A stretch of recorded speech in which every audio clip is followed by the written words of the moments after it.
બધાના વતી જય સચ્ચિદાનંદ પ્રભુ. જય સચ્ચિદાનંદ. બસ દશેરાનો કાર્યક્રમ, નવરાત્રી અને દશેરા, ગઈકાલે દશેરાનો ઉત્સવ પતી ગયો. ઘણા બધા લોકોએ આ નવરાત્રીમાં વ્રત જપ કર્યા હશે. ઘણા બધા લોકો મહાત્માઓએ આપણા નવરાત્રીમાં ગરબામાં પણ, માતાજીના ગરબામાં પણ લાભ લીધો હશે. અને પાછા ચોમાસા પછી નો આ જે સમય છે કે તેમાં ફરી પાછા આપણે બધા સ્વસ્થ થઈ જઈએ. આ નવરાત્રીના તહેવારોમાં ફરતા ફરતા રમતા અને ફિઝિકલી ફિટ થઈ જઈએ. અને દિવાળી માટે ફરી પાછું ઘર સફાઈનું કામ કરી અને નવા વર્ષની શરૂઆત કરીએ. એવી સુંદર ગોઠવણી આપણા પૂર્વજોએ ખૂબ સુંદર રીતે કરી છે. આની પાછળ આપણું સામાજિક અને શારીરિક વિજ્ઞાન રહેલું છે કે જેના આધારે માણસ સ્વસ્થ રહી શકે. એવું આપણું આ આધ્યાત્મ વિજ્ઞાન છે. એ આધ્યાત્મ વિજ્ઞાન પણ જેમાં શરીર સ્વસ્થ રાખવા માટે છે અને સામાજિક વ્યવસ્થાને સુદ્રઢ બનાવવા માટે છે. એવી રીતે આપણું આ જે આધ્યાત્મ વિજ્ઞાન છે એ માણસને ચિંતા મુક્ત બનાવવા માટે, ઉપાધિથી મુક્ત બનાવવા માટે, આધિ વ્યાધિ અને ઉપાધિ જે શરીરને છે એમાં પણ એને સમાધિની અનુભૂતિ કરી શકે એવું આ વિજ્ઞાન છે. જેમ ભીખ અને ભય થી મુક્તતાની અનુભૂતિ કરાવે છે, જે મન વચન કાયાના ભોગવટાથી મુક્ત રાખે છે, જે સંપૂર્ણપણે દેહાધ્યાસ ખલાસ કરે છે અને જે ધીરે ધીરે સંસારમાંથી વૈરાગ્ય દ્રષ્ટિ પ્રાપ્ત કરાવી અને ધીમે ધીમે એમાંથી મોહ ખલાસ કરાવે છે, જેને કારણે પોતે આત્માની વેલ્યુ દિવસે દિવસે વધારે ને વધારે સમજતો થાય. આત્મા તરફનો નિશ્ચય દિવસે ને દિવસે વધારે મજબૂત થતો થાય અને સંસારની વેલ્યુ ધીમે ધીમે ધીમે ધીમે સમાપ્તતાની ઓર આગળ વધતી જાય. એને કારણે ધીમે ધીમે જે મોહ છે, જે કસાય છે, એ ધીમે ધીમે જીવતા ન રહે અને પરિણામ રૂપે રહેલા ક્રોધ, માન, માયા, લોભ, રાગ, દ્વેષ એ બધું કુદરતી રીતે ઉદય કર્મમાં આવી અને ખરી પડે, જેને કારણે એ કસાય અને રાગ દ્વેષનો જે બોજો હતો મને થાય છે, એ બોજામાંથી આ આધ્યાત્મ વિજ્ઞાને આપણને મુક્ત કર્યા. આવો આપણે સૌ આધ્યાત્મ વિજ્ઞાનને ફરી પાછા ગહેરાઈથી સમજવાનો પ્રયત્ન કરીએ. આપણા કઈ પ્રશ્ન હોય, મૂંઝવણ હોય, કન્ફ્યુઝન હોય તો દૂર કરીએ, તથા કોઈ વ્યક્તિને થોડા સમય માટે પણ 1-2 મિનિટ પૂરતો અનુભવ કેવો હોય તો પણ કહી શકે છે. અને કોઈની સાથે વાર્તાલાપ કરતા, સત્સંગની આધ્યાત્મની વાતો કરતા કરતા અમુક પ્રકારના પ્રશ્નો ઉત્તર આપણી પાસે ન હોય અથવા તો આપણે એમને સમજાવી ન શક્યા હોય એવા પ્રશ્નો પણ અહીંયા પૂછી શકાય. તો આવો આપણે સૌ આધ્યાત્મ વિજ્ઞાનના માધ્યમ દ્વારા આપણા જ પ્રશ્નોનું આપણે સમાધાન મેળવીએ અને આપણું જીવન મંગલમય બનાવીએ અને અનેકોના જીવનમાં પ્રકાશ પાથરવાનું ઉત્તમ નિમિત્ત બનીએ. એ જ અભ્યર્થના. જય સચ્ચિદાનંદ. જય સચ્ચિદાનંદ.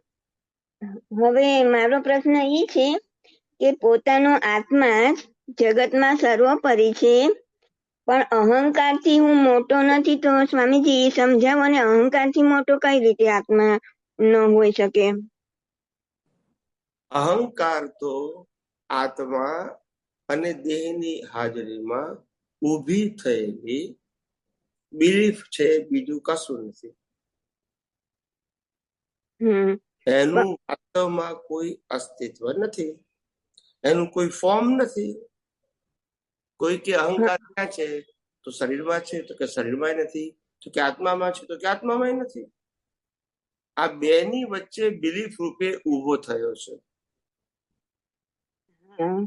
સમજાયું? આત્માથી મોટો કેવી રીતે હોય? અહંકાર આત્માથી મોટો નથી. આપણે આજના સત્સંગમાં આપણે એવું કીધેલું છે સ્વામીજી કે પોતાના આત્મા જ આ જગતમાં સર્વોપરી છે. અહંકારથી હું મોટો નથી, પણ મારો પાવર એક્સ્ટ્રીમ ફાઇનાઇટ પાવર છે. આપના સત્સંગમાં આપે કીધેલું છે, એટલે મને આ રોજ એમ થાય છે કે આ કેવી રીતે છે. એ આત્મા માટે કીધું છે કે અહંકાર માટે? નહીં, આત્મા માટે, કે આત્માથી અહંકાર મોટો છે. એમ કે અહંકારથી હું મોટો નથી, તો આત્મા તો સર્વોપરી છે, તો પછી અહંકારથી મોટો કેવી રીતે, અહંકાર કેવી રીતે મોટો થયો, એવું છે એમાં સ્વામીજી? એવું નહીં, આત્મા તો સર્વોપરી છે. સંસારની અંદર જીવન જીવવા માટે અહંકાર સર્વોપરી છે. શું છે? અહંકાર વગર તો તમને કર્મ બંધાય નહીં અને જન્મ મરણ થાય નહીં. સમજાઈ ગયું સ્વામીજી. ખ્યાલ આવ્યો? સંસારમાં અહંકારનું મહત્વ છે, અને આત્માની અનુભૂતિ કરવા માટે અહંકાર શૂન્ય કરવાનું મહત્વ છે. ઓકે, ધન્યવાદ. जय सच्चिदानंद। हाँ, जय सच्चिदानंद। जय सच्चिदानंद। प्रणाम प्रभु। आपकी तबीयत कैसे है? नहीं, अभी तो सब ठीक है, धीरे धीरे ठीक हो रहा है। ध्यान रखना आपकी तबीयत। और मेरा प्रश्न है स्वामी जी के भाई, अभी सनातन सत्य की समझ मिली है कि पहले तो हम करते ही, मैं ही करता हूँ, मैं ही भोगता हूँ, सबका गलती देखती प्रकृति। अभी आपने ऐसी समझ दी है कि समय ज्ञान और समय दृष्टि का यूज करना है, तो हम पहले तो मिथ्या ज्ञान मिथ्या दर्शन का ही यूज करते थे, सबका गलती देखते, दिन भर पूरा दिन यही काम चलते थे।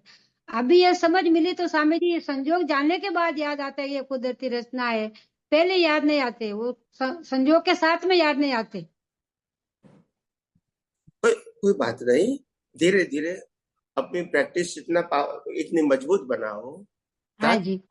हमको ये जागृति संयोग के अंदर ही रहे, यानी तुरंत है। हाँ जी। बाद में जागृति रहती है, अच्छी बात है। हाँ, ज्ञान तो समझ में आ गया है। हाँ, समझ में आ गया समझ। मगर विज्ञान समझ में आने के बाद भी तुरंत ही काम करे ऐसा हर समय नहीं बनता है, मगर समझ रहती है। और फिर संयोग चले जाने के बाद, खत्म होने के बाद धीरे धीरे मालूम होता है कि ये कुदरती रचना है। तो ऐसा होगा, शुरू में तो ऐसा ही होगा। अभी हम प्रैक्टिस कर रहे हैं, अभी विज्ञान की अनुभूति प्रत्यक्ष नहीं हुई है, हम प्रत्यक्ष करने के लिए ये प्रैक्टिस कर रहे हैं। हाँ जी। प्रयास कर रहे हैं। हाँ, तो धीरे धीरे होगी। स्वामी जी पहले से बहुत ऐसा लगता है, आनंद आनंद लगता है, और कोई ऐसा नहीं टेंशन है, 2 मिनट का टेंशन है तो फिर खत्म हो जाते हैं, कुदरती रचना दिख जाती है। पहले से बहुत चेंज है प्रकृति, वो क्या पुरुषार्थ है? हाँ, वो प्रकृति में चेंज आए न आए वो पुरुषार्थ नहीं है। हाँ जी। प्रकृति से मुक्त रहने का जो आनंद है वो हमारा पुरुषार्थ है। हाँ जी। हाँ जी। हाँ जी। प्रकृति सुधरे या न भी सुधरे, क्योंकि ये तो कर्म का फल है, तो अपने आप सुधरने वाली है तो सुधरेगी भी, बिगड़ने वाली है तो बिगड़ेगी भी, क्योंकि वो हमारे हाथ में नहीं है। मगर हमारे हाथ में मन वचन काया से कुदरती रचना देखकर मुक्त रहने का अधिकार, स्वतंत्रता या पुरुषार्थ हमारे पास है। हाँ जी। शुद्धात्मा का लक्ष्य रखने का, निश्चय रखने का हमारे पास अधिकार है। हमारे सब अहंकार के पास। हाँ प्रकृति को बदलने का पावर हमारे पास नहीं है, नहीं, वो कुदरत के हाथ में। वो कुदरत क्या, क्योंकि हाँ हमारा पूरा जीवन ही कर्म का फल है। तो जो हाँ भी कोई होंगे उसी के मुताबिक हाँ कुदरत संजोग देंगी हमको। हाँ जी। स्वामी जी, आप ऐसा आशीर्वाद दो, विज्ञान समझ के अनुभव करूं और मोक्ष जानने का पक्का यही भाव है। आप बस आशीर्वाद दो, विज्ञान बस जैसा है वैसा समझ में आवे मेरा खूब खूब और आशीर्वाद है, अनुभव करूं। हाँ, खूब प्रगति करो। हाँ, जय जय सच्चिदानंद स्वामी। सच्चिदानंद। સ્વામીજી મારે પૂછવું હતું કે આ મને હું થોડું સંસારની રમણતામાંથી બહાર ના નીકળવા દે એનું નામ માયા. હમ આ માયા વિશે જરાક થોડુંક એવું મનન કરતી હતી. તો હમ પછી આપણને જે બધી ભ્રાંતિ હોય છે એ પણ માયા જ કહેવાય કે ભ્રાંતિ ને માયા એક જ? કહું પહેલી વસ્તુ એ છે કે માયા શબ્દ કેમ આવ્યો. માયા શબ્દનો મતલબ જે નથી તેને છે માનવું, અને જે મારું નથી એને છે માનવું, અને જે સુખની કોઈ અવસ્થા જ નથી એમાં સુખ માનવું, આનું નામ માયા. તો એ તો મિથ્યા જ્ઞાન થયું ને. હા, એ મિથ્યા જ્ઞાન છે, એનું નામ જ તો માયા. માયાનો અચ્છા. મતલબ શું? માયાનો મતલબ છે નહીં છતાં માનીએ છે. હા એટલે નથી ઓકે કહેતા આપણે આ માયાવી માણસ છે, માયાવી હા. માણસ છે એટલે ગમે તે રૂપ લઈ શકે છે. એવું આ સંસાર અને જીવન એક માયા છે. માયાનો મતલબ નથી શરીર આપણું, નથી સંજોગો આપણા, નથી સત્તા સંપત્તિ સંબંધ સાધન આપણા. આ બધું પરિણામ સ્વરૂપે છે, જે કુદરતની રચના છે.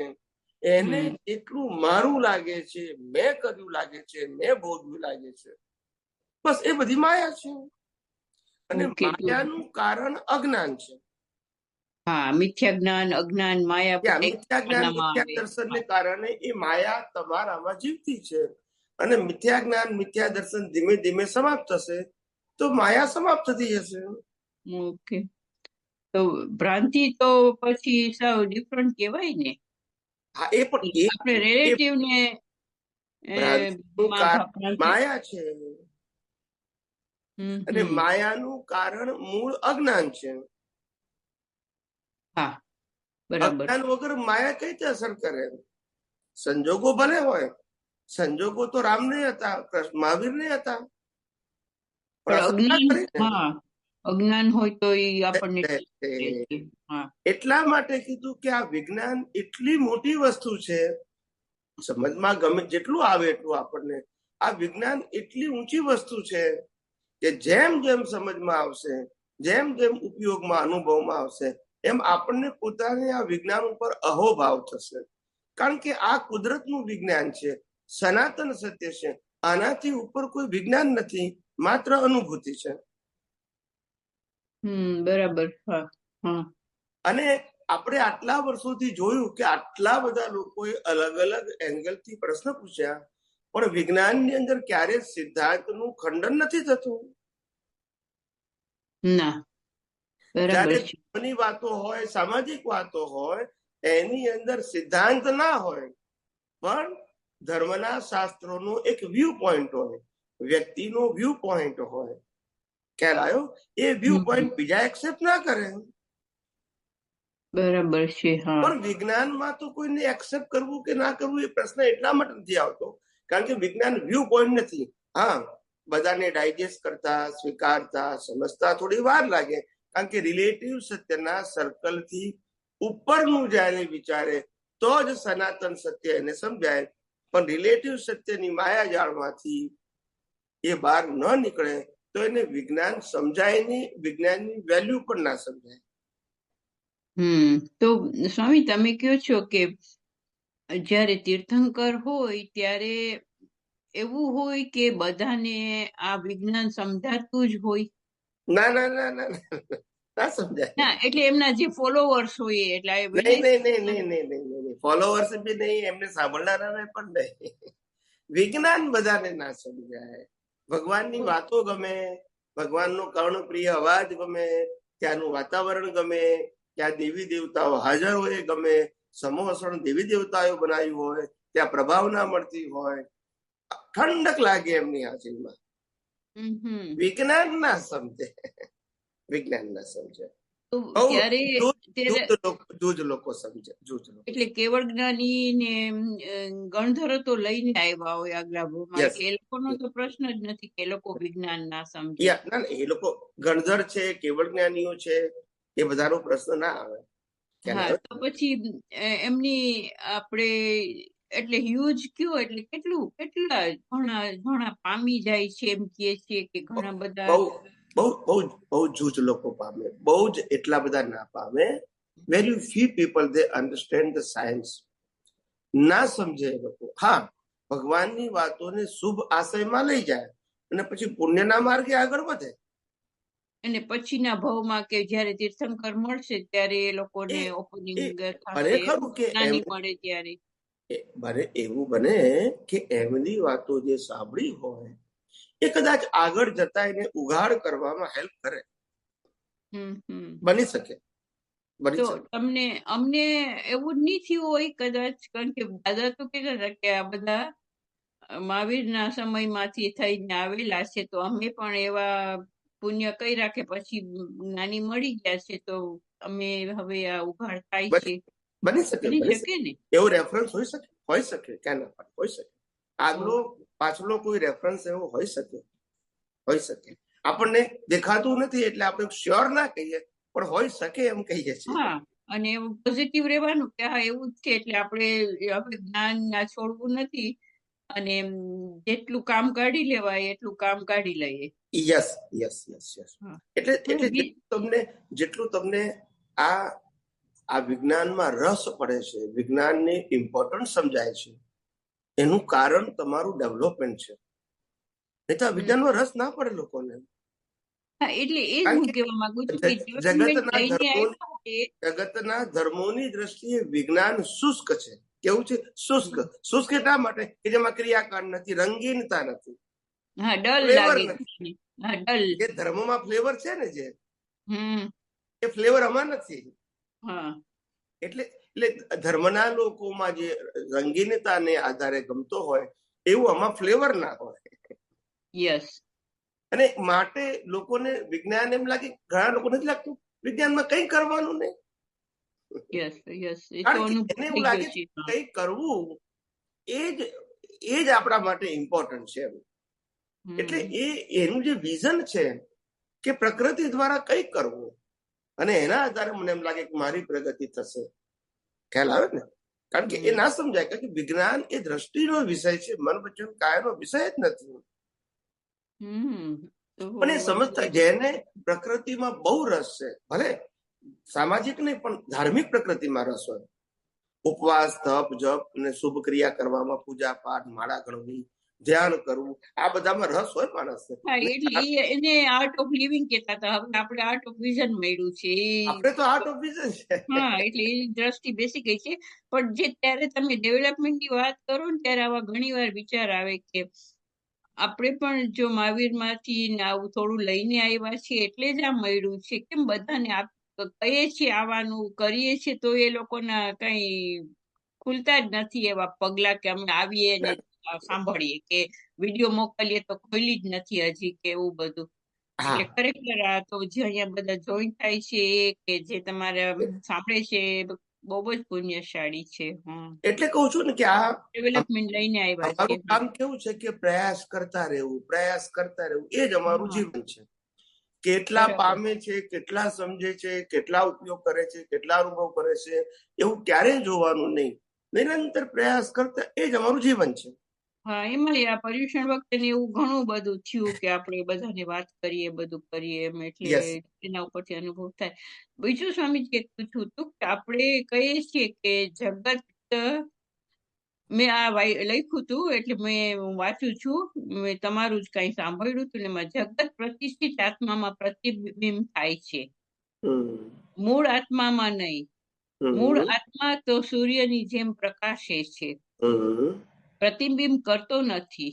તો મને પ્રશ્ન થાય છે, તો પછી આપણે તો એમ આત્મામાં આ ઝળકે છે, દ્રશ્યો ઝળકે છે, તો એ દ્રશ્યો ઝળકે એ જ પ્રતિબિંબ ન કહેવાય? જો કહું પહેલી વસ્તુ એ કે સંસારનું આખું પ્રતિબિંબ એ ડિસ્ચાર્જ લાઈવ અહંકારમાં, ડિસ્ચાર્જ અહંકારમાં, એની અંદર જે ચિત્ત શક્તિ છે એમાં ઝળકે. કારણ કે માનવાનું એને છે, આત્માએ માનવાનું નથી. પરિણામ વાળા ભાગને કોને માનવાનું છે? ડિસ્ચાર્જ વાળા ભાગને માનવાનું છે.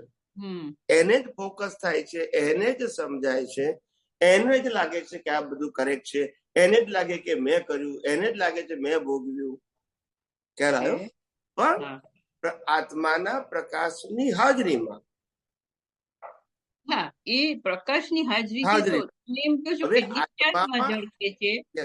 હવે આત્મામાં જે પ્રતિબિંબિત થાય છે એવું જે વાત કરી છે કે આત્મામાં એ શબ્દ સમજવાનું છે. ક્યારેક અમે પણ બોલ્યા હોઈશું, એવું નથી બોલ્યા, ને શાસ્ત્રમાં લખ્યું છે એ આત્માની હાજરીમાં પ્રકાશિત થાય છે. એટલે આ લોકો એમ કીધું કે એમાં એની અંદર એ પ્રતિબિંબ ના થાય આત્મામાં. પ્રતિબિંબ આત્માના પ્રકાશની હાજરીથી લાઈવ ઈગોમાં થાય છે. એ લાઈવ ઈગો અને ડિસ્ચાર્જ ઈગોમાં પરિણામ રૂપે કમ્પલસરી થાય. લાઈવ ઈગોમાં જાગૃતિ હોય તો સેપરેટ રહે, પણ જોવે જાણે, અને જાગૃતિ ના હોય તો ભળી જાય. ત્યારે એમાં પ્રતિબિંબ થાય છે. હા, ડિસ્ચાર્જમાં તો કમ્પલસરી થાય, કારણ કે એને ભોગવવાનું છે. કમ્પલસરી થાય, અને આમાં જયારે ભળી જાય ત્યારે જ પ્રતિબિંબ થાય. કારણ કે તો એને ફીલ થાય ને કે આ મને થયું, મેં કર્યું. હા, એ પ્રતિબિંબ કહેવાય. બરાબર, એટલે એના જેવો એકો પડ્યો. બરાબર. બસ મૂળ આત્મામાં ક્યારે કશું ના પ્રકાશિત થાય ના, એની હાજરીથી. એટલે ઘણા બધાને નથી કહેતા, તમને ખ્યાલ હોય તો આપણે વાત કરી હતી એક મહાત્માએ કીધું કે ભાઈ આપણે હાથ ઊંચો કરીએ ને તોય સીધાના જીવોને દેખાય. એને જોવાનું પ્રશ્ન નથી આવતો ને. બરાબર છે. એટલે એમ આ બધી જે વાતો છે ને, બધી રિલેટિવ સત્યની, જ્યાં સુધી મોક્ષે નથી ગયો ત્યાં સુધીની વાતો છે. દેહ સાથેની, દેહથી મુક્ત થયા પછી આ જોવું, જાણવું, ઝળકવું, ઉપયોગ, જાગૃતિ, પુરુષાર્થ, આ બધું ખલાસ થઈ ગયું. યસ, હા, એ બરાબર સમજણ બેસી ગઈ છે. ત્યાં ના થાય, પણ અહીંની વાતોને એની સાથે જોડી દેશે. અહીંયા આગળ જે કેવળ જ્ઞાનીના જીવોને જે એની હાજરીમાં જે ઝળકે છે એ સિદ્ધ ક્ષેત્રના જીવોને પણ ઝળકે એવું માની લેશે. તમે ફરી કયો તો આ સમજણ ના પડી. કેવળ જ્ઞાની ની અહીંયા આગળ ઉપસ્થિતિ છે શરીર સાથે, તે વખતે પણ એના ડિસ્ચાર્જ અહંકારમાં તો ઝળકે જ છે. હા, ડિસ્ચાર્જમાં તો ઝળકવાનું જ છે. પણ એને કારણ કે એવું છે કે આ વિજ્ઞાનને પોળ પાડ્યો ચાર્જ અને ડિસ્ચાર્જ. પહેલી વસ્તુ એ કે જગત પાસે બે જ વસ્તુ છે, આત્મા અને પ્રકૃતિ. એમાં દાદા ભગવાને આપણે પ્રતિષ્ઠિત આત્માની સમજ આપી, અને આ વિજ્ઞાને ડિસ્ચાર્જ અને ચાર્જ પ્રતિષ્ઠિત આત્માનું ડિટેલિંગ કર્યું. હા, તમારા વિજ્ઞાન થ્રુ ખ્યાલ આવ્યો. હા, એટલે આના આધારે આ બધી ક્લેરિટી થઈ કે જે સબ્જેક્ટ આત્માની હાજરીમાં હતો, ચાર્જ કે ડિસ્ચાર્જ પછી આત્માનું, એને આત્માનો સબ્જેક્ટ બનાવી દીધો, એટલે પઝલ થયું. તો સ્વામીજી, તમે કહો છો કે ડિસ્ચાર્જમાં ચિત્તમાં થાય છે, એ ફરી પિક્ચર લેવાનું કામ તો ચિત્તનું છે ને. હા, ફોરકાસ્ટ તો એમાં જ થાય ને. મને મારો ભૂતકાળ દેખાય, મને મારો ભવિષ્ય ફોરકાસ્ટ થાય, એ ચિત્તને કારણે. ચિત્તનું કામ પાડવાનું છે. ભૂતકાળને કે ભવિષ્યને ભૂલી જાવ, પણ આપણે વર્તમાનમાં ડે ટુ ડે બધું દ્રશ્ય દેખાય, કામ કરીએ છીએ, એમાં ડિસ્ચાર્જના ચિત્તમાં શું આવે? તો આ જ બધું આવે.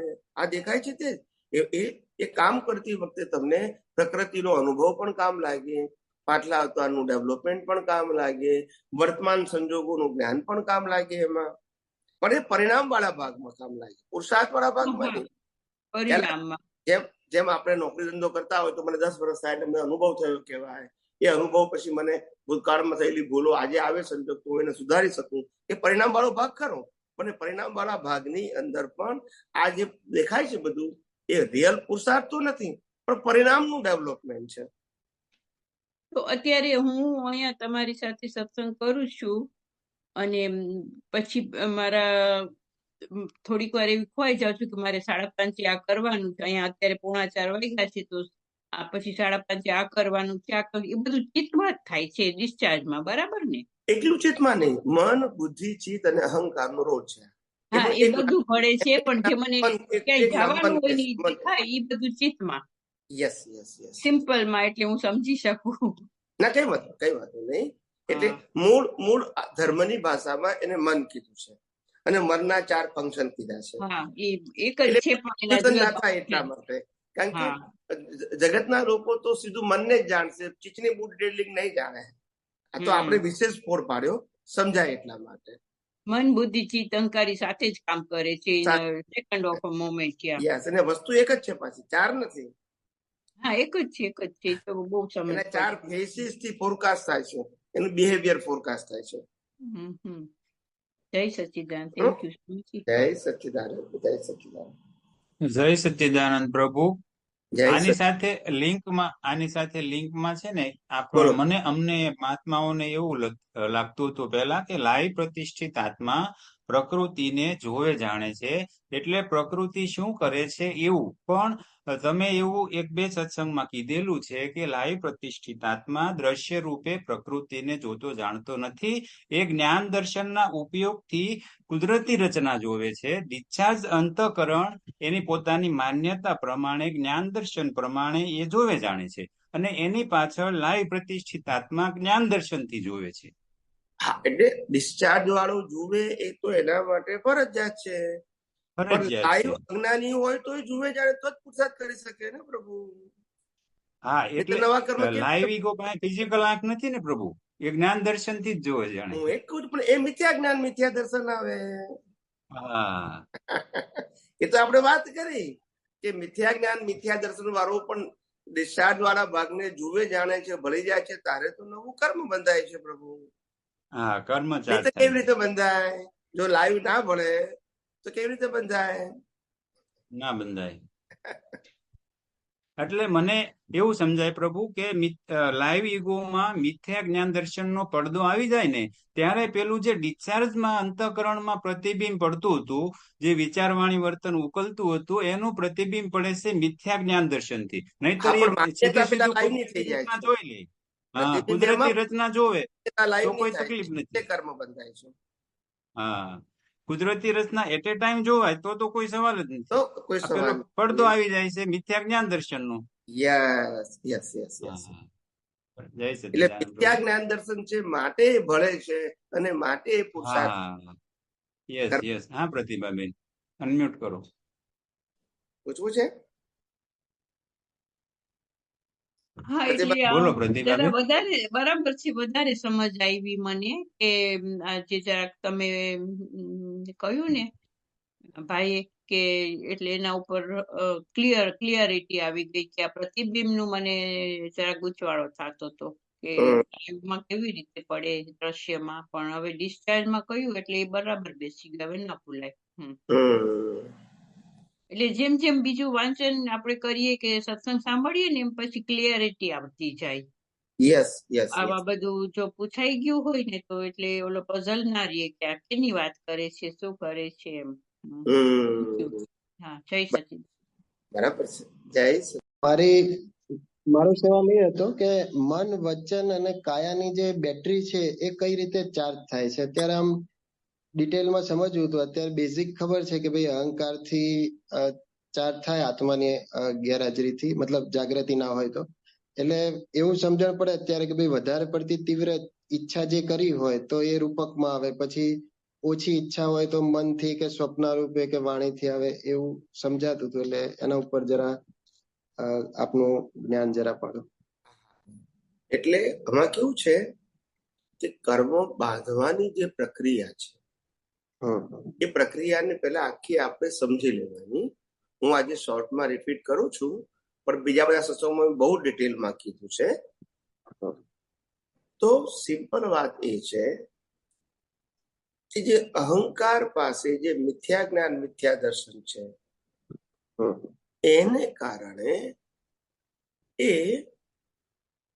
જ્યારે સંજોગો મન વચન કાયાને આવે છે ત્યારે પાછલા અવતારનું ડેવલપમેન્ટ, વર્તમાન સંજોગ ને આ અવતારમાં પ્રાપ્ત થયેલું જ્ઞાન, આ ત્રણનો મ્યુચ્યુઅલ ઉપયોગ કરીને ઇન્ટેન્શન ઉભું કરે છે, લાઈવ ઈગો. એ ઇન્ટેન્શનની પ્રક્રિયા લાઈવ મન, બુદ્ધિ, ચિત્ત, અહંકારમાં થાય છે અને એના આધારે નવા કર્મ, સ્પીચ અને એક્શન રૂપે બંધાય છે.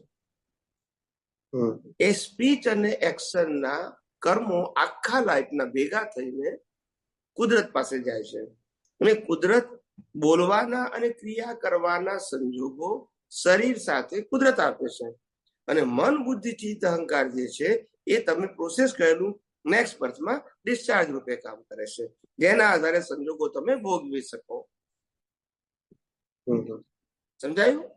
તમે કયા અવતારે ભાવ કર્યો હોય કે આઈસ્ક્રીમ ખાવામાં સુખ છે, એવો ભાવ કર્યો, એટલે કુદરતે નેક્સ્ટ બર્થમાં શરીર પણ આપ્યું અને શરીરને આઈસ્ક્રીમ ખાવાના સંજોગ પણ આપ્યા. પણ આનંદ કોને થાય છે? ગયા અવતારની બિલીફ જે લઈને આવ્યા એને આ અવતારમાં આનંદ થાય છે. પછી એમાં એવું સાયન્સ હોય કે ભાઈ તીવ્ર ઈચ્છા હોય, જેમ કે ગયા ભાવમાં 500 વાર બોલ્યા આઈસ્ક્રીમ, તો એ પ્રકારોમાં કામ લાગે. માઇલ્ડ ઈચ્છા હોય, મીડિયમ ઈચ્છા હોય, તીવ્ર ઈચ્છા હોય, એ પ્રમાણે કર્મની સ્ટ્રેન્થ અને લેન્થ નક્કી થાય. મેં ખાલી તમને કર્મ કેવી રીતે બંધાય એટલું કીધું, પણ કર્મ લેન્થ અને સ્ટ્રેન્થ છે એ કર્મની તીવ્રતા ઉપર, ભાવની તીવ્રતા ઉપર આધારિત છે. એટલે ઓછી તીવ્રતા વાળા હોય તો પછી એકલું મન રૂપે કે સ્વપ્ન રૂપે આવી જાય, એવું કઈ ખરું? ના ના ના, એ કર્મ જ જુદું કહેવાય, સપનાનું કર્મ જુદું કહેવાય. સપનાનું કર્મ સપનામાં જ બાંધેલું હોય. ઓકે. અને ઉઘાડી આંખનું કર્મ ઉઘાડી આંખે જ બાંધેલું હોય.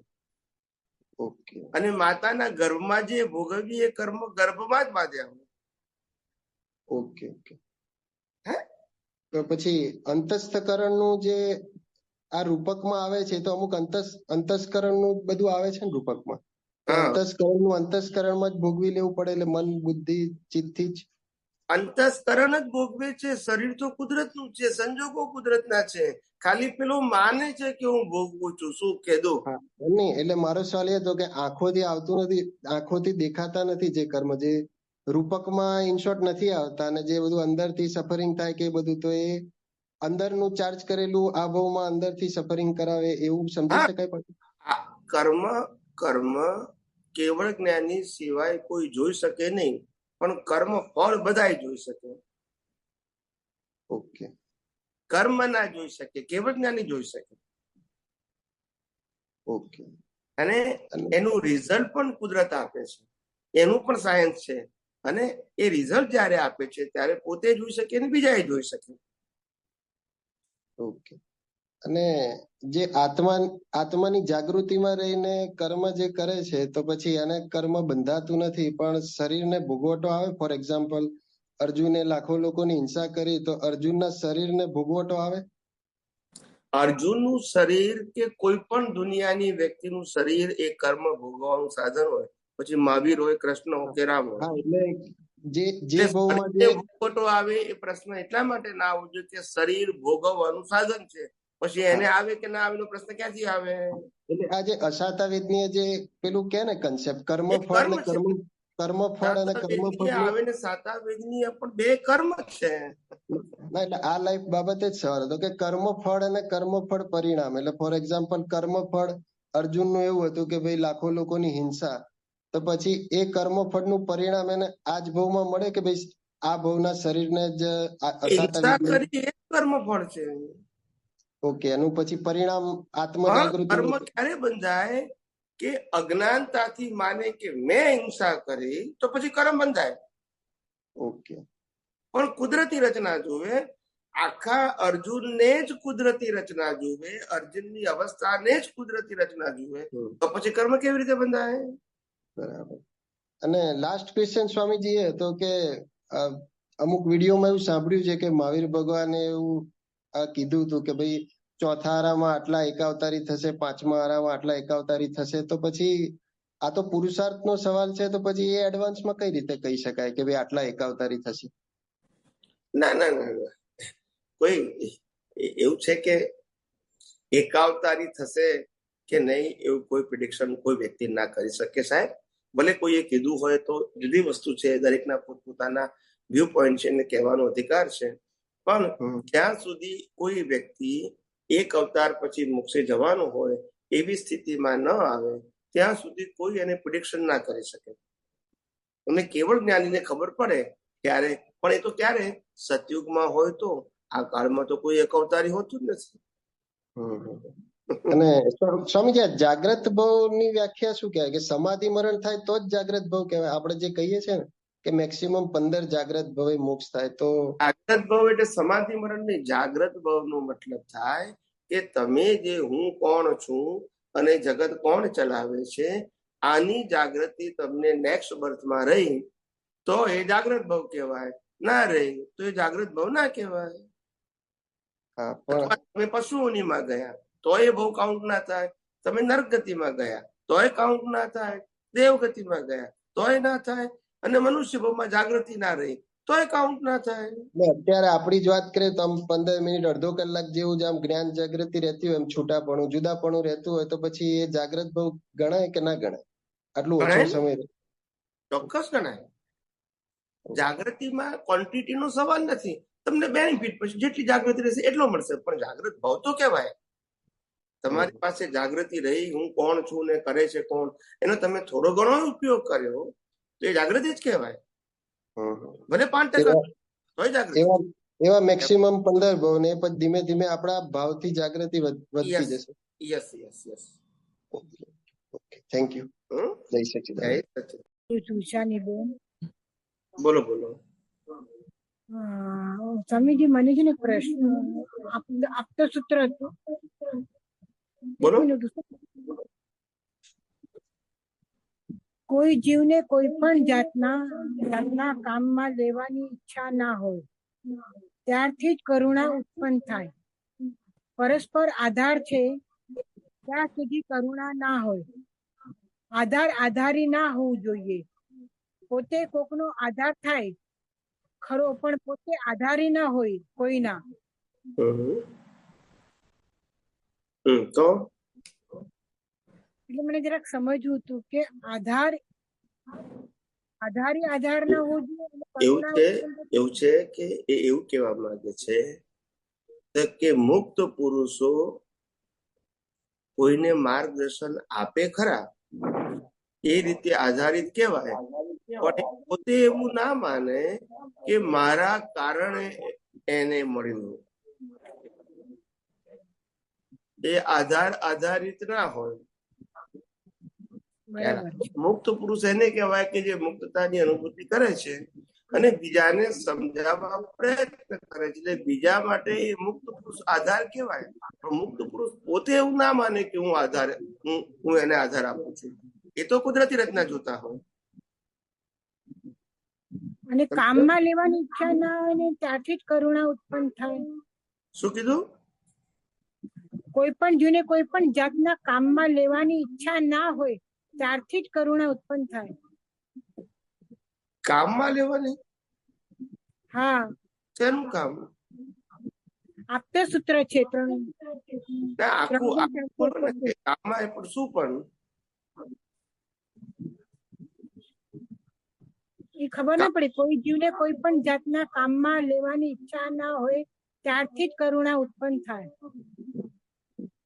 કામમાં લેવું એટલે સ્વાર્થની અપેક્ષા.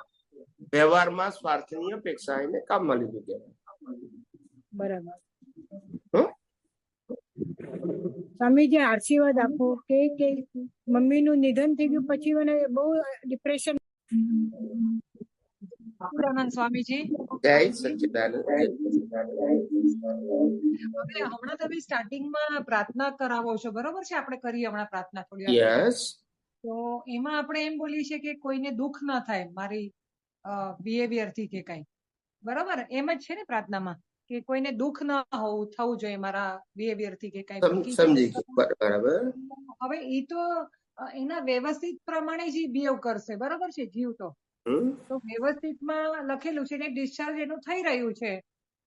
તો એમાં અત્યારે આપણે તો તમે જે ગોલ્ડન કી આપી છે કે મારે તો અગર મારાથી કોઈને દુઃખ અપાઈ જાય છે કે રોંગ બિહેવિયર પણ થઈ જાય છે તો મારે એને કુદરતી રચના જોવી અને જાગૃતિ રાખવી કે શક્તિનો ઉપયોગ કરવો.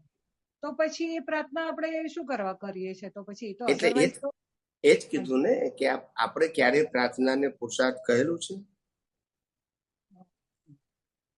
આટલા બધા સત્સંગમાં ક્યારે બોલ્યો કે આ પ્રાર્થના તમારે કરવી પડશે કારણ કે પુરુષાર્થ છે એવું બોલ્યો છું ક્યારે? નહીં.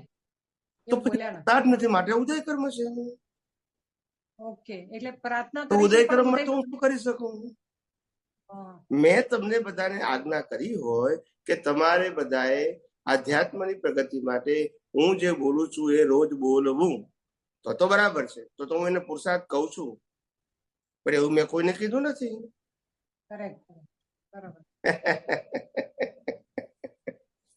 હું કહું તો પછી કહેવાય કે ચલો ભાઈ પુરુષાર્થ માટે તમે મેં કીધું તો એ હું તો કઈ રીતે કરી શકું, એ બરાબર છે. મેં તો કોઈને કીધું જ નથી. તમે જુઓ આજે જ્ઞાની પુરુષ દાદા ભગવાન જે બોલતા હતા એ બોલવાની એમને આજ્ઞા કરી કે તમારે બધાએ નિત્ય બોલવાનું. ત્રિમંત્ર, ચરણ વિધિ, નમસ્કાર વિધિ, નવકલમ એમને કહ્યું. ખ્યાલ આવ્યો? મેં તો કોઈને નથી કીધું કે તમારે આવી રોજ જે તમે હું બોલાવું છું તમારે બોલવું પડશે એકવાર. મેં કોઈને કીધું ના, કીધું નથી, પણ આપણે બોલીએ તો છીએ ને સ્ટાર્ટિંગમાં. એ તો કુદરતી રચના ને. આપણે કુદરતી રચના જોઈએ એટલે કાલથી રસોઈ નહીં કરવાની? ના, કરવી તો પડે જ ને સંજોગ. તો પછી કેમ? તો પછી કુદરતી રચના નહીં? પછી તો તમે રસોઈ બનાવો એ કુદરતી રચના ને હું બોલું એ કુદરતી રચના નહીં? નહીં, મારો પ્રશ્ન એવી રીતે નહોતો, પણ મારે એમાં જરા સમજવું હતું કે વોટ ઇઝ ધ સાયન્સ. મેં એટલે તો પ્રિન્સિપલ સમજાયો બેન કે હું જો એને પુરુષાર્થ તરીકે તમને કહેવાનું કહું તો તમને એમ થવું જોઈએ કે આ તમે અમને કેમ કીધું? કારણ કે તમને કુદરતી રચના કીધું છે ને કુદરતી રચના કીધું એટલે મેં તમને બોલવાનું નથી કીધું. ભલે તમે બોલતા હોય તો કુદરતી રચના, ના બોલતા હોય તો કુદરતી રચના.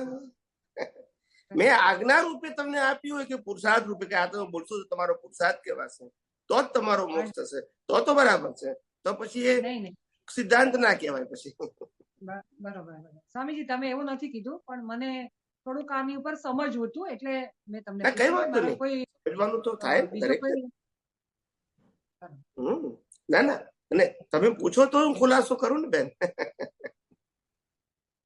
હા, એટલે આને પણ કુદરતી રચના જોઉં છું કે મારાથી મને એવા ભાવ થયા અને મને પ્રશ્ન પૂછવાનો મોકો મળ્યો. યસ બરાબર છે. ओके बोलो। लास्ट टाइम थोड़ा रिकॉर्डिंग में नेटवर्क की वजह से जो नहीं हो पाया तो मैं बोली एक लगातार ले लूं, मुझे और समझने में आएगा। मैं कह रही थी कि जैसे आपने समझाया कि आत्मा का स्वभाव ही है स्व पर प्रकाशक, इस आधार पे आउटपुट वगैरह आत्मा का नहीं जाता है, परमाणु का अवस्था बनती है, अवस्था और स्वभाव को बन के जो खड़ा होता है उससे संपूर्ण जगत खड़ा हो जाता है, आवरण आवरण की वजह से। और वो टाइम के हिसाब से जो बनता है, इसीलिए उसका एक लिमिटेशन ज्ञान दर्शन का बताया गया है, 8000 वगैरह ऐसे कुछ भी ले लो, ये डिग्री तक वो डिग्री तक, बहुत सारी वजह से उसका ज्ञान दर्शन वहां तक ही खुला हो सकता है उस समय पे आवरणों। और इसी आधार पे वो आवरण के बाद ज्ञान आवरण के लिए प्रत्यक्ष सामने लगेंगे और लास्ट भाव में ही आत्मा का खुद का स्वभाव खुद को पहले भी शुद्ध था, अब भी शुद्ध है और अंत में भी शुद्ध रहेगा। आत्मा का अंतिम भाव में होगा। आवरणों का सारा खेल है और आवरण की वजह से ये सब कुछ हो रहा है। जो इनपुट आउटपुट कह रही थी वो आउटपुट अवस्था की हो जाती है। यस ये सब एक साथ लेना था, इसलिए मैंने ये अभी बताया। नहीं, बराबर है। जी प्रभु। प्रभु जी, अभी मुझे दो सवाल हैं। एक तो इस जो देवलोक है, देवलोक को पंचेंद्रिय क्यों बताया गया? मतलब मेरे कैलकुलेशन में नहीं बैठ रहा है। देवलोक में पंचेंद्रिय बताया गया, ऐसे नरगति में भी पंचेंद्रिय है। हाँ, पर मुझे नहीं बैठ, पंचेंद्रिय नहीं है, पंचेंद्रिय ही है। हाँ, पर पंचेंद्रिय देवलोक का, नरक गति का भी पंचेंद्रिय है। बाकी सारी बातें मुझे पंचेंद्रिय के थ्रू खुली नहीं हो रही है देवलोक की। तो किस आधार पे देवलोक को पंचेंद्रिय बताया? एक इंद्रिय कुदरत के नियम के आधीन देवलोक में भी होती है, नरक लोक में, पशु में भी होती है। नहीं, प्रश्न कौन से एंगल से करते हैं? कि जैसे कि हमने कहा कि मनुष्य में तो पंचेंद्रिय है, पशु योनि में है, देवलोक में है, नरक लोक में है, सभी जगह पंचेंद्रिय तो है। और एकेंद्रिय से 4 इंद्रिय का जीव जो है वो अलग है, बाकी सब में पंचेंद्रिय है। तो प्रश्न कौन से कॉर्नर से है? देवलोक में एक इंद्रिय भी है? नहीं, क्या सिर्फ पंचेंद्रिय ही है? सभी देव पंचेंद्रिय वाले और सभी नरगति के जीव पंचेंद्रिय वाले हैं।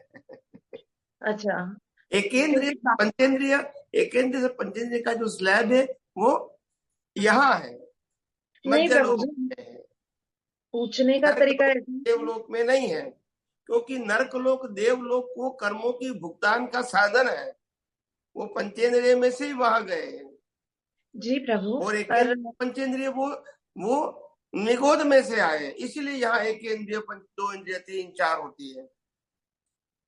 वहां तो नहीं है, वहां जो भी जाएंगे देवलोक नरक वो मनुष्य में से ही जाएंगे, डायरेक्ट नहीं जा सकते हैं। हाँ प्रभु जी, पर जो कनेक्शन है कि भुगतान हो रही है, पर एक्चुअली पंचेंद्रिय की भुगतान मुझे मनुष्य पहचान हो रही है ना। जो देवलोक की ड्यूटी है वो मनुष्य लोक को लागू पड़, मतलब और बाकी इंद्रियों को लागू पड़ रही है ना, तो उनको पंच इंद्रिय ही क्यों बताया गया? या मुझे कैलकुलेशन थोड़ा समझ में नहीं आया। नहीं, मनुष्य देवलोक में, देवलोक पंचेंद्रिय है, वो मनुष्य का फॉर्म का ही है देव। खाली देव की विशेषता ये है कि हमारी जैसी जो बॉडी है, इंटरिम बॉडी, रो मटेरियल वाली, ऐसा रो मटेरियल उनको नहीं है, मगर आकार तो हमारा जैसा ही है।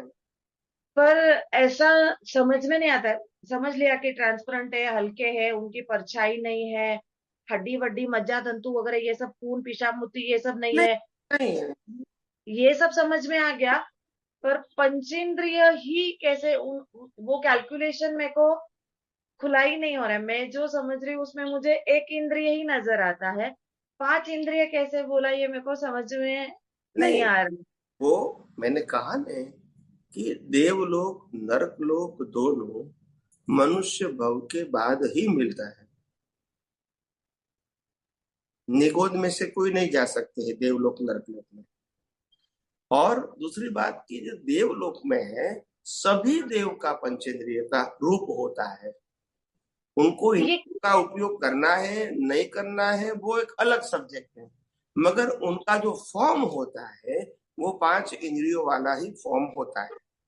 प्रभु जी, एक मिनट, आपको दिखाई नहीं, मतलब किसी कोई मनुष्य देख नहीं सकता, तो ये किस आधार पे बोला गया कि वो 5 इंद्रिय वाला है? क्योंकि उसका बाकी सारी चीजें भी अलग, मतलब वो देवलोक समझने के उपस्थित देवलोक के जो देव है वो तो केवल ज्ञानी तो देख सकते हैं उनको।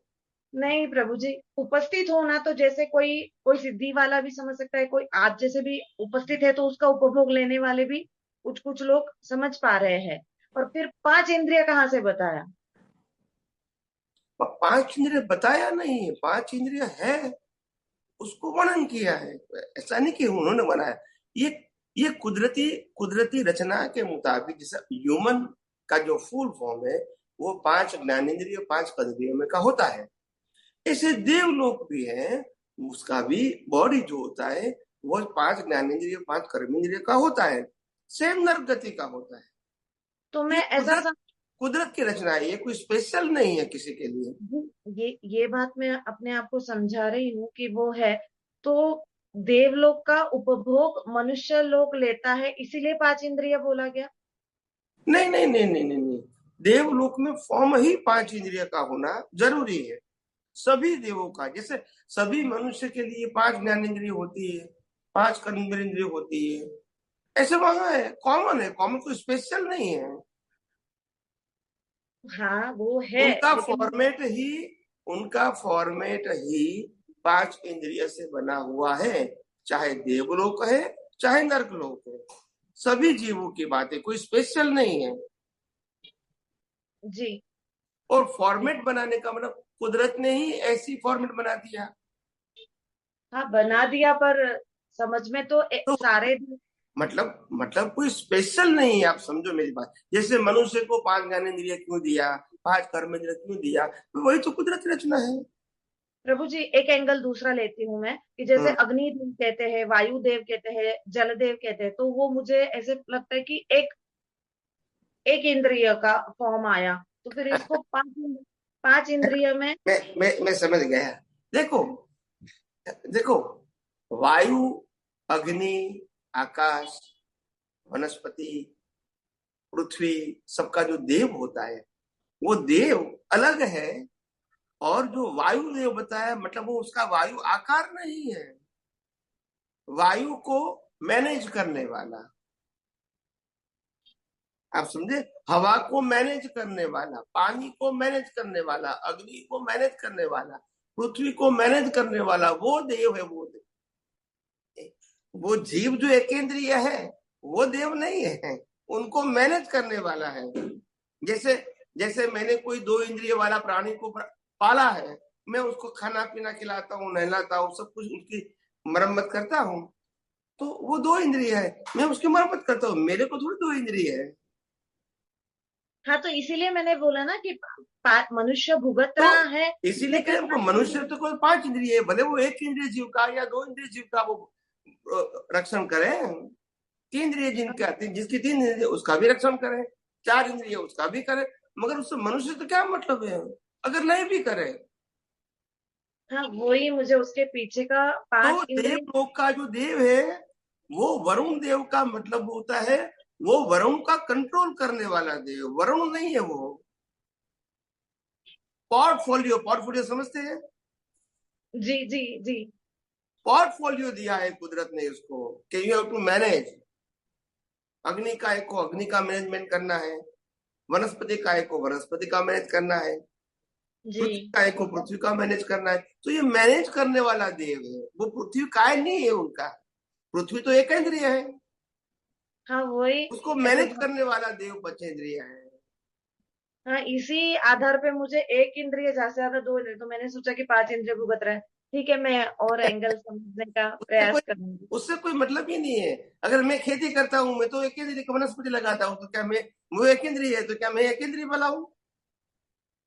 तो इसीलिए मैंने बोला कि पंचेंद्रिय भुगत रहा है देवलोक को, तो ऐसा कुछ कनेक्शन करके 5 इंद्रिय बता, उसके वो पीछे का मैनेज कर रहा है, उसको तो दिखना। उनका अलग है, ये ड्यूटी है। हाँ वही मैंने बोला ना, वो ड्यूटी है, ड्यूटी भी उपभोग मनुष्य को ही हो रही है या बाकी चीजों को हो रही है, पर मनुष्य पहचान पा रहे कि सबको हो रही है, मनुष्य नहीं, मनुष्य जो की ड्यूटी है वो बजा रहे हैं, तभी तो पूरा वर्ल्ड ब्रह्मांड चल रहा है। सबका अपना पोर्टफोलियो है, सभी देवी देवताओं का। जी जी बराबर। वो मनुष्य को हेल्प करने वाले भी होते हैं, और ये दुनिया की बाकी ये सूर्य नारायण जो है उसका भी देवलोक देव है, चंद्र है उनका भी देव है, ये ग्रहों है उनका भी देव है। तो सबको जॉब दिया गया है और सभी देव अपनी अपनी जॉब कर रहे हैं, उससे वो जॉब कर रहे, वो 1 इंद्रिय वाला है 2 इंद्रिय वाला है, उससे कोई मतलब नहीं है उनको वो तो जॉब है उनकी। जी प्रभु।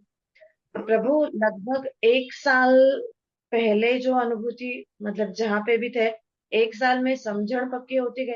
अब जाके पेपर समझ में आया है कि पेपर आया कौन सा है, सत्ता संबंध संपत्ति साधन और अहंकार, इन सबके साथ जो पेपर आया है वो समझण रूप पे, और ज्ञानावरण टूटे और जल्द से जल्द ये पेपर पास करूं, ऐसा भाव प्रकट हो, ऐसे मार्गदर्शक सतत करते रहना प्रभु।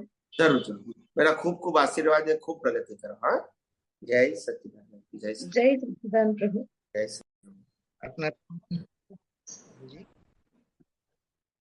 સ્વામીજી, આપણે સ્વપર પ્રકાશકની જે હમણાં વાત થઈ ને, તો જે સ્વપર પ્રકાશક આત્માનો ગુણ કીધો છે ને સ્વામીજી? સ્વપર પ્રકાશક આત્માનો ગુણ, આત્માનો સ્વભાવ જે કહો છે, તો એ હવે આપણે જે હમણાં વાત થઈ ને એ પ્રમાણે આપણે જ્યાં સુધી કેવળ જ્ઞાનમાં ને બધું ખુલ્લું થઈ જાય, ડિસ્ચાર્જ જોવે બધું સ્વપ્રકાશકમાં, પણ જયારે નિર્વાણ થઈ જાય, નિર્વાણ પછી પરપ્રકાશકની જરૂર નથી રહેતી ને સ્વામીજી? જરૂર નહીં. પરપ્રકાશક પરપ્રકાશક શબ્દ ક્યારે હોય? કારણ કે પરપ્રકાશમાં દેખાતા વસ્તુને જોનાર જાણનાર હોય તો. ઓલામાં તો કોઈ જોનાર. હવે સમજી ગયા. એટલે એનો સ્વભાવ હોય તો એ પણ જરૂર કોઈ મિનિંગ નથી ને. એટલે આમાં છે ને કન્ફ્યુઝન. સ્વપર પ્રકાશક છે, બરાબર છે, હવે એનો સ્વભાવ છે. પણ સૂર્યનારાયણ ને પરપ્રકાશમાં જે દેખાય છે એને જોવું જાણવું નથી, પણ એના સ્વભાવમાં તો છે. બરાબર, એના સ્વભાવમાં છે. આપણા ઘરમાં બલ્બ છે, એ બલ્બ પોતે પ્રકાશિત છે ને આખા રૂમ ને પણ પ્રકાશિત કરે છે, તો સ્વપર પ્રકાશક તો છે. પણ ખ્યાલ આવે કે નહીં? પણ સ્વપર પ્રકાશક હોવું એનો સ્વભાવ થઈ ગયો, એને ઉપયોગ નથી કરવાનો એનો, કારણ કે ત્યાં ચાર્જ અને ડિસ્ચાર્જ કઈ છે જ નહીં. હવે સમજી ગયા. એટલે બહુ સરસ પોળ પડી ગયો સ્વામીજી આજે. હા, કારણ કે સ્વપર પ્રકાશક નો સ્વભાવ છે, પણ એનો ઉપયોગ ક્યારે થાય?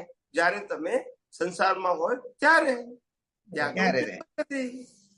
અને સ્વભાવ હોવા છતાં પણ એ પોતાના સ્વભાવમાં જ છે, તેને ક્યાં પરપ્રકાશનો કઈ સવાલ જ. એટલે આપણે કીધું કે સંસારમાં હોય ત્યાં સુધી ઝળકવું શબ્દ વપરાય, સિદ્ધ છે. ઝળકવું ના કહેવાય, કારણ કે જોડા જાણનાર કોણ છે? અને ઝળકતે છે તો પણ જોવાનું કયા છે એને? ઝળકતું પણ એનો મિનિંગ નથી, મિનિંગ નથી કઈ. બરાબર. આત્મામાં ઝળકે એવું ક્યારે કહેવાય કે એ ઝળકતી વસ્તુને કોઈ જોનાર જાણનાર મધ્યસ્થી હોય તો. જેમ કે કેવળ જ્ઞાનમાં ડિસ્ચાર્જ જોનાર છે. હા, સૂર્યનારાયણ આખી દુનિયાને પ્રકાશિત કરે છે, પણ જોનાર જાણનાર છે, પછી એનો મતલબ શું છે? કઈ નહીં, કઈ. એટલે એવી રીતે એમ કહેવાનો મતલબ. બહુ સરસ ઈ ફોડ પડી ગયો સ્વામીજી આજે, એકદમ સુંદર ફોડ પડી ગયો. સરસ ચાલે બધું, બહુ સરસ સ્વામીજી, એકદમ ફર્સ્ટ ક્લાસ. તમારો અવાજ સાંભળે બહુ આનંદ થઈ ગયો. એમ વેદન સ્પષ્ટ વેદન પડે, કેવળ દર્શન થઈ ગયા પછી માતાના ઘરમાં લાસ્ટ ભાવમાં જ હોય. બરાબર છે. તો સ્વામીજી દાદા ભગવાન એમ કહેતા હતા કે અમે સ્પષ્ટ વેદન ના પાયામાં છે, એટલે એ થોડુંક કન્ફ્યુઝન થાય છે સ્વામી. એ હવે આપણે વ્યક્તિગતમાં ઓપિનિયનમાં નહીં પડવા, કારણ કે અંદર કોઈને પાછું દુઃખ થાય ને આપણે એવું શું જરૂર છે? મારું કામ પ્રિન્સિપલ કહેવાનું છે.